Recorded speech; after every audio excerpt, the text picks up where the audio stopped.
मेवात के कड़कड़ में शूरवीर योद्धाओं की कहानियां दबी पड़ी हैं।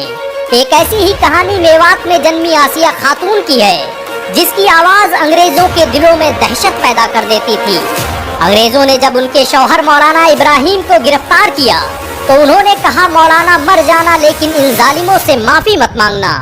आसिया खातून की आलो औलादे देश की आजादी के लिए शहीद हो गई और देश आजाद भी हो गया। लेकिन अफसोस की बात है कि गैरों ने तो क्या, मुसलमानों ने खुद इस नायिका को बुला दिया। आसिया खातून का जन्म 6 अप्रैल 1918 को हरियाणा के मेवात शहर में हुआ था। ये अलवर के मशहूर आलिम दीन मौलाना इब्राहिम की बीवी थी। 1930 में जब महात्मा गांधी ने नमक सत्याग्रह आंदोलन की शुरुआत की तो मौलाना इब्राहिम इस आंदोलन को भारत के कोने कोने में पहुंचाने का जरिया बने। मौलाना इब्राहिम की वजह से गुजरात से लेकर दिल्ली तक मुसलमानों की एक बड़ी आबादी ने नमक सत्याग्रह आंदोलन में हिस्सा लिया।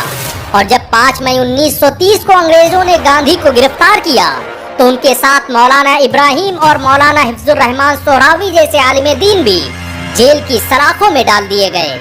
अंग्रेजों ने दांडी यात्रा के विरोध में 60,000 लोगों को कैद खाने में डाला था और इसमें बड़ी तादाद उन उलमाओं की थी जो भारत के मुसलमानों की रीढ़ माने जाते थे। इन उलमाओं की फहरिस्त में मौलाना इब्राहिम के साथ मुफ्ती किफायतुल्लाह, मौलाना अहमद सईद देहलवी, अताउल्लाह शाह बुखारी, मोहम्मद मियां देवबंदी और मौलाना बशीर अहमद जैसे लोग शामिल थे।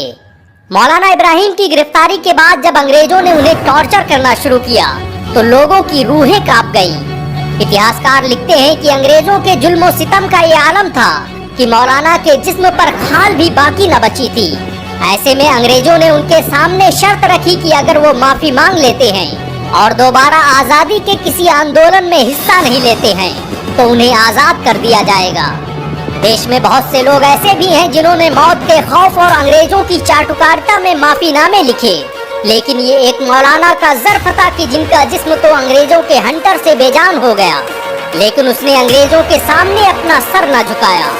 बात देश की थी तो मौलाना ने भी फख्र से कहा कि तुम मेरे जिस्म का एक एक हिस्सा अलग कर दो, लेकिन मेरे बदन से वतन की मिट्टी को अलग नहीं कर पाओगे। जिस वक्त अंग्रेज मौलाना पर जुल्म सितम कर रहे थे उस वक्त मौलाना का बेटा शदीद बीमारी में मुब्तला था। जब अंग्रेजों के इस मुतालबे की खबर आसिया खातून के पास पहुंची तो उन्होंने अपने शौहर मौलाना इब्राहिम को पैगाम भेजा कि मौलाना से कह दो कि वो अपने बेटे की फिक्र ना करें। जो कुछ होता है अल्लाह की मर्जी से होता है और जो कुछ होगा वो अल्लाह की मर्जी से होगा। उन्हें किसी सत्ताधारी मठाधीश और हुक्मरान से माफी मांगने की जरूरत नहीं है। आसिया खातून की ये वो आवाज थी जिसने अंग्रेजों की नींदें हराम कर दी और फिर विद्रोह का एक सिलसिला चल निकला और आंदोलन के विरोध में बंद हर इंसान ने अंग्रेजों से माफी मांगने से इनकार कर दिया। मौलाना इब्राहिम जितने दिन जेल में रहे, आसिया बेगम बाहर आजादी की मशाल बुलंद करती रही। उन्होंने मेवात और उसके इर्द गिर्द की महिलाओं को शिक्षित करने और उन्हें जंग आजादी में शामिल होने के लिए तैयार किया। मेवात का हर इंसान, चाहे वो हिंदू हो या मुसलमान, उन्हें इज्जत से अम्मा बी के नाम से पुकारता था। डॉक्टर मुश्ताक तिजारवी लिखते हैं कि आसिया खातून मेवात की भी अम्मा थी। उनका हौसला पहाड़ों की तरह बुलंद था। वो भारत की आज़ादी के लिए पूरे जोश और जुनून के साथ मैदान में उतरी और हर कठिन समय में अपने शौहर के साथ खड़ी रही। 1940 तक मेवात क्रांतिकारियों का गढ़ बन चुका था। आजाद हिंद फौज से लेकर देश के बड़े बड़े नेता मेवात में ही अपना डेरा जमाए हुए थे। खुद बॉलीवुड स्टार शाहरुख खान के नाना और आजाद हिंद फौज के जनरल शाहनवाज खान अक्सर मौलाना इब्राहिम से मिलने मेवात आते रहते।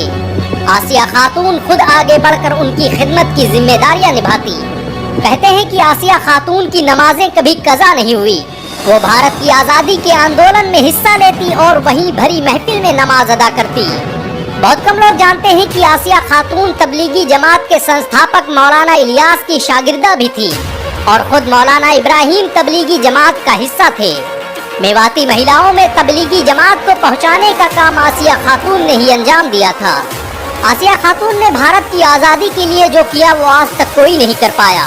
उन्होंने मेवात में महिलाओं के कई संगठन बनाए और घर घर जाकर क्रांति की मशाल को जलाने का काम किया।